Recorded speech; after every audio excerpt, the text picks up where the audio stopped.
Diana het my verskriklik baie geleer. Sy het my geleer om sterker te wees, meer confident, om meer in myself te glo.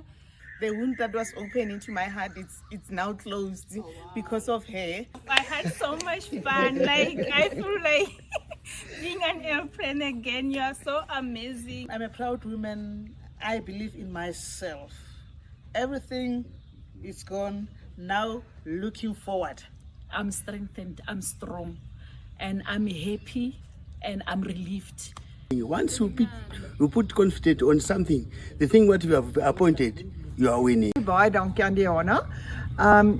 Dit was absoluut die moeite werd om haar te kry vir spanbou, want sy het ons in so goeie gees gesit en ons regtig geleer wat is spanwerk.